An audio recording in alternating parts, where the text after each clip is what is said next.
po sa ating lahat. Panginoon, hallelujah, hallelujah. Salamat Panginoon, our Father, for giving us another day in our life.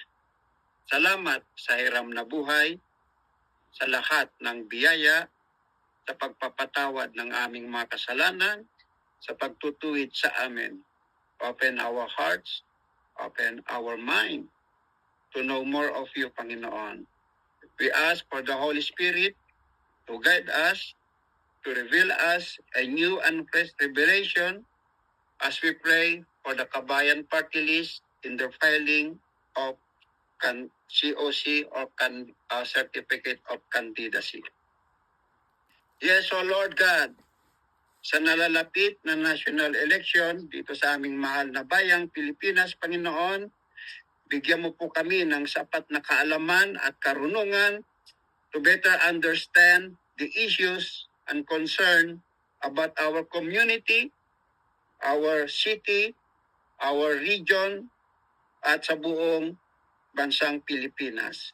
We thank you, O God, for giving us the privilege of being able to organize ourselves politically by the way of party list, our beloved Kabayan Party List, headed by most able leaders, Congressman Ron Salo and Bishop Paul Harris. Panginoon, sa nalalapit po ng filing of COC, panalangin po namin, aming mahal na Ama, that the filing of COC by Kabayan Party List to the COMELEC will go on smoothly and peacefully, Panginoon. Magiging maayos and systematic, no hindrances whatsoever. We pray, Almighty God, that the leadership of COMELEC will be guided by laws as mandated by our Constitution, and most especially, they will be guided by knowledge and wisdom coming from you, our God Almighty. Yes, O Lord, what was stated in your holy book in Proverbs 19:21, wherein it says, many are the plans in a person's heart, but it is the Lord's purpose that prevails. We believe, Lord God, that the Kabayan Party List, headed by God-fearing, godly leaders, Congressman Ron Salo and Bishop Paul Hernandez, will come out victorious because they are guided by God's righteous standards that will bring great blessing not only to the Kabayan Party List, but also to the whole nation as well. Victory is won through o sa pamamagitan ng mga nilalang na may pagmamahal sa sariling bansa, lalong-lalo na po sa may pagmamahal sa ating Panginoon.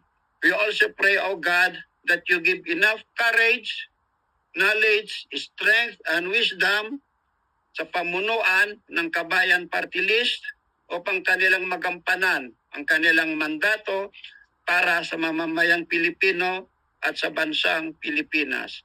We pray, O God, to fully awaken your people about the sanctity of the right to vote, to the dignity of each Filipino individual, human life, ang karapatan ng bawat mamamayang Pilipino na bumoto ng naayon sa kanilang kagustuhan.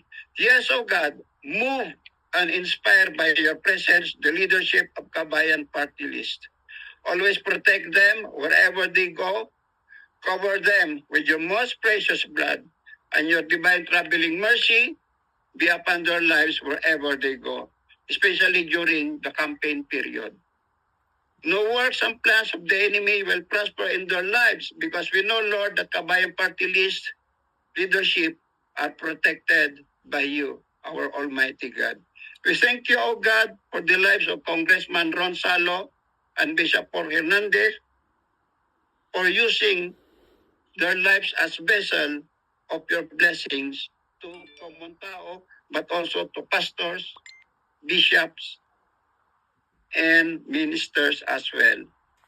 Yes, O Lord, I speak the name of Jesus about the lives of Congressman Ron Salo and Bishop Paul, to all pastor, bishop, and minister, also to national prayer fellowship because the